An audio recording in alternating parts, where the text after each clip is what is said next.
दोस्तों, आज हम आप सभी के लिए श्री कृष्ण के द्वारा बताए गए ऐसी बातें बताएंगे जिसे सुनकर आपके रगों में खून नहीं बल्कि सफलता पाने के लिए जुनून दौड़ने लगेंगे, जिससे आपके अपने मंजिल तक पहुंचने में ज़्यादा दूरी तय नहीं करना होगा बल्कि अपने मेहनत के दम पर कम समय में एक बहुत ही बड़ी मुकाम को हासिल कर सकते हैं। तो आइए जानते हैं श्री कृष्ण के उन बातों को जिससे हमारे अंदर में एक सफलता के प्रति उम्मीद की किरण को हमेशा जगाए रखेगा और हमारे जीवन में एक नई जिंदगी की शुरुआत करेंगे। श्री कृष्ण कहते हैं, अतीत का घाव एक गहरे घाव जैसा ही होता है, ठीक तो हो जाएगा पर निशान जरूर रह जाता है। ऐसे में आप उसे देखकर उससे सीख ले सकते हैं कि दोबारा ऐसी गलती ना हो, या उससे भी गहरी चोट खा सकते हैं उस गलती को दोबारा दोहरा कर। इसलिए अतीत को कोई भूल नहीं पाता है, मगर उस अतीत को अपने वर्तमान और भविष्य से खिलवाड़ करने से रोक जरूर सकता है। अगर बीते हुए कल के साथ अच्छी यादें जुड़ी हो तो इंसान उन्हें नहीं भुलाना चाहता बल्कि चाहता है कि वो दोबारा इन यादों को जिए, और कुछ बुरी यादें हो तो उन्हें वो भुलाना चाहता है। तो बुरी यादों को भुलाने के लिए आपका सकारात्मक होना बहुत जरूरी है, क्योंकि इंसान अपनी सोच से ही ताकतवर बन सकता है। श्री कृष्ण कहते हैं, एकाग्रता से काम कीजिए। आपको पानी की तरह लगातार बहना होगा, चाहे रास्ते में कितनी भी मुश्किल क्यों ना आए, उनसे टकराते हुए आपको लगातार आगे बहते रहना होगा। ये दुनिया का नियम है। आप जब भी किसी से कोई सुझाव मांगने जाओगे तो आपको वहां से निराशा ही हाथ लगेगी। कुछ ही लोग होंगे जो आपके काम को समझेंगे और आपको आगे बढ़ने के लिए प्रेरित करेंगे। 90% लोग तो आपको आगे बढ़ने ही नहीं देंगे, आपको हतोत्साहित करेंगे, आपका आत्मविश्वास कम करेंगे। पर आपको तो खुद पर, खुद के काम पर, खुद की कौशल पर खुद को सबसे ज्यादा भरोसा होना चाहिए। सफलता की राह में चलते चलते संघर्षों का पहाड़ चढ़ना पड़ता है। कहीं मुसीबत आ जाए, बैठकर, ठहर कर, सोच कर आगे बढ़ना पड़ता है। कमजोर होते हैं वो लोग जो संघर्षों का पहाड़ आधा चढ़कर भी वापस पीछे की ओर चल पड़ते हैं। ठहरे हुए पानी को देखकर कभी ये मत सोचना कि ये कभी बह नहीं सकता। जब उसका वक्त आता है तो उफान की तरह लगातार आगे की ओर बहता चला जाता है।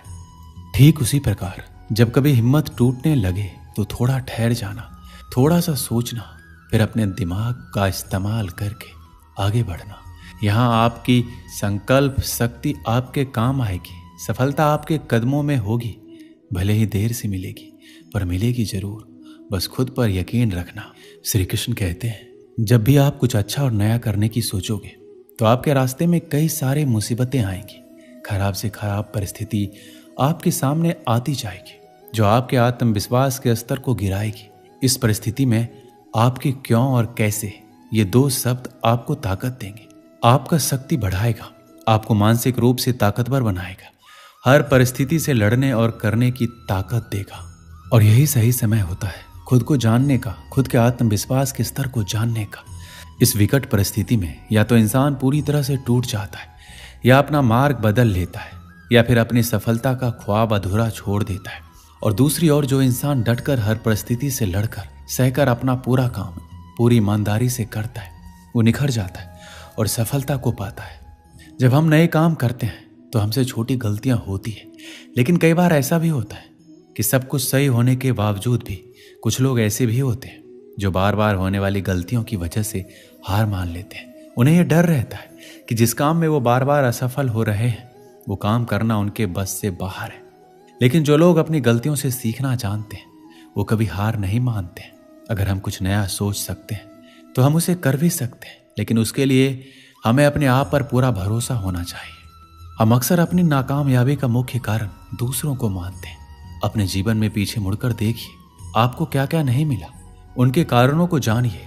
अगर आप किसी दूसरों को कारण ठहराएंगे तो उसमें उलझ जाएंगे, ठीक से ये नहीं देख पाएंगे कि आपने क्या क्या गलतियां की। अगर पास्ट में आपने किसी और को अपनी जिम्मेदारियां उठाने दी तो उसकी भी कुछ न कुछ वजह रही होगी। और जब ये बात आपके समझ में आ जाए तो उसी वक्त से अपनी जिम्मेदारियों का बोझ खुद से उठाना शुरू कर दें। आप जो कर रहे हैं उसकी जिम्मेदारी अगर आप खुद नहीं लेंगे तो परिणाम कभी भी आपके मन मुताबिक नहीं होगा और आप हमेशा असंतुष्ट रहेंगे। आप जो जिंदगी जी रहे हैं, जैसा जी रहे हैं, वो आपके द्वारा बनाई गई है। इसे बुरा या बेहतर बनाना 100% आपके हाथ में है।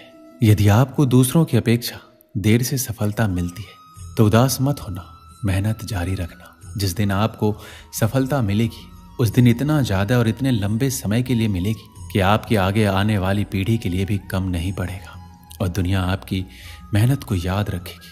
अक्सर जो चीज़ जल्दी मिल जाती है वो उतनी ही जल्दी चली भी जाती है, इसलिए थोड़ा धैर्य रखें और मेहनत करते रहें। एक समय की बात है, एक गांव में एक जवान लड़का रहता था और वो अपने आलसपन और काम चोरी के लिए मशहूर था।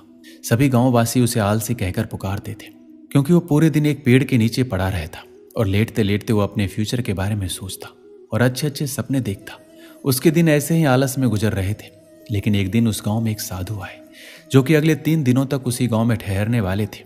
वो दिन भर लोगों से चंदा करते और लोगों को उपदेश देते और रात में गांव के बाहर बने मंदिर में आराम करते।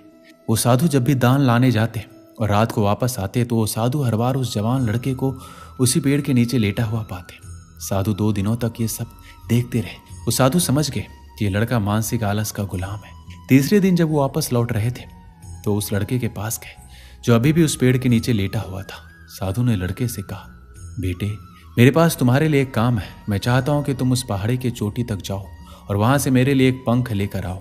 लड़के ने लेटे लेटे ही अपना सर पहाड़ी की तरफ किया और अपनी नजर उस पहाड़ की चोटी की तरफ ले गया और उसने साधु की तरफ देखा और उपहास लेते हुए कहा, यह असंभव है, मैं उस पहाड़ी के ऊपर तक नहीं जा सकता, मैं बहुत आलसी हूं। साधु ने मुस्कुराते हुए कहा, अरे मुझे जिस पंख की तलाश है वो इस पहाड़ी के शिखर पर नहीं मिलेगा, वो तो उस पहाड़ी के दूसरी तरफ एक गांव के अंदर मिलेगा, जिसके लिए इस पहाड़ी के शिखर तक चढ़कर फिर नीचे उतरना होगा। लेकिन वो कोई साधारण पंख नहीं है, वो एक ऐसा पंख है जिसे तुमने कभी नहीं देखा होगा। वो पंख बहुत सुंदर पंख है जो रोशनी बिखेरती है। साधु की इन बातों से उस लड़के के अंदर उत्साह बढ़ गए। उसने आज से पहले ऐसे पंख के बारे में कभी नहीं सुना था और ऐसे रोमांचक सफर के बारे में सुनकर वो अंदर ही अंदर उत्साहित हो गया। इसलिए उसने साधु की चुनौती को कबूल किया और वो पहाड़ी की तरफ चल पड़ा। लेकिन चढ़ाई बहुत लंबी और मुश्किल थी। जल्दी ही लड़के का शरीर थकने लगा, सांसें फूलने लगी और शरीर से पसीना बहने लगा। लेकिन फिर भी उसने चलना जारी रखा। वो जैसे जैसे ऊपर चढ़ता गया उसे खुशी महसूस होने लगी, जिससे उसने आज से पहले कभी महसूस नहीं किया था। आखिरकार जब वो कड़ी मेहनत और लंबी कोशिशों के बाद पहाड़ी के शिखर पर पहुंचा तो वो पूरी तरीके से थक चुका था, लेकिन वो बहुत खुश था। उसे अंदर से आत्मसंतुष्टि का एहसास हो रहा था। उसके चेहरे पर योद्धाओं जैसी मुस्कान थी, जैसे उसने कोई युद्ध जीत लिया हो। फिर उसने पहाड़ी के शिखर से नीचे देखा। उसके सामने एक बहुत ही मनमोहक नजारा था, लेकिन असली चुनौती आगे थी, क्योंकि उसे फिर उस पहाड़ी से नीचे भी उतरना था और उस गुफा को भी ढूंढना था जिसमें पंख मिलने की बात कही गई थी। नीचे उतरना बहुत ही ज्यादा मुश्किल और खतरनाक था, क्योंकि ढलान बहुत ही गहरी थी और चढ़ाई के समय लड़का बहुत ही बार लड़खड़ाया और गिरा भी था, तो डर भी उसके अंदर था। लेकिन साधु को वो पंख लाके देने के वादे की वजह से वो लगातार आगे बढ़ता रहा। काफी खोज और कड़ी मेहनत के बाद जब वो अंत में गुफा तक पहुंचा तो उसने देखा कि पंख वहीं पड़ा हुआ था, जो कि ऊपर एक बड़ी सुराग से आने वाली रोशनी की वजह से चमक रहा था। फिर उसने उस पंख को उठाया और उसकी सुंदरता को देखता ही रह गया। वो काफी देर तक पंख को ही घूरता रहा, लेकिन फिर अचानक उसे याद आया कि मुझे तो वापस भी जाना है। उसने खुद की तरफ देखा। वो पूरी तरह से थक चुका था। वो चिंता में पड़ गया कि वो पहाड़ कैसे चढ़ेगा और वो साधु तक पंख कैसे पहुंचाएगा। एक पल के लिए वो हार मानने के बारे में सोचा, लेकिन उसे वो खुशी और गर्व की भावना याद आ गई जो उसने पहाड़ी के शिखर पर पहुंचकर महसूस किया था। उसे एहसास हुआ कि उसके अंदर इस सफर को दोबारा पूरा करने की ताकत और मजबूती है। वो दोबारा पहाड़ी पर चढ़ने लगा। उसके मांसपेशियों में दर्द हो रहा था। कमजोरी की वजह से पैर कांप रहे थे, सांस फूल रहे थे। वो कई बार लड़खड़ा कर गिर भी पड़ा, लेकिन उसने हार नहीं मानी। वो खुद को आगे बढ़ाने के लिए लगातार उत्साहित करता रहा। अथक मेहनत और घंटों की कड़ी कोशिशों के बाद जब वो साधु के पास पहुंचा और उनके हाथों में वो पंख रखा तो उसके खुशी का ठिकाना ना रहा। उसे महसूस हुआ कि उसने आज अपने आलस पर काबू पा लिया है और कुछ बढ़िया करके दिखाया है।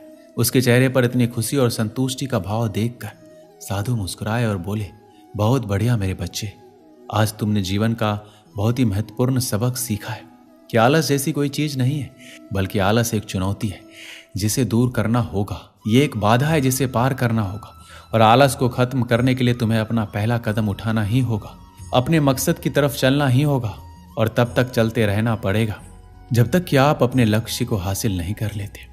लड़के ने साधु के शब्दों की गहराई और उनके मकसद को समझते हुए हाँ में अपना सर हिलाया। आज उसे एहसास हुआ कि वो हमेशा ही बड़ी और महान चीजें करने में काबिल था, लेकिन उसके आलस ने उसे रोक रखा था। अब वो जानता था कि उसके पास रास्ते में आने वाली किसी भी बाधा को वो दूर करने की ताकत और मजबूती है। इसके बाद साधु ने उस लड़के को आशीर्वाद दिया और उस गांव से चले गए। इस कहानी से हमें क्या सीख मिलती है? लक्ष्य असंभव लगने के बाद भी अगर हम उसे पूरा करने के लिए खुद को आगे बढ़ाते हैं, तब हम अपने अंदर ऐसी ताकत और मजबूती की खोज करते हैं जिसके बारे में हम कभी नहीं जानते थे। आलसपन पे काबू करने के लिए हमें खुद को चुनौती देनी चाहिए और बड़ा सपना देखना चाहिए। फिर चाहे उस सपना को पूरा करने के लिए कितनी ही मुश्किल क्यों ना हो, हमें लगातार आगे बढ़ते रहना चाहिए।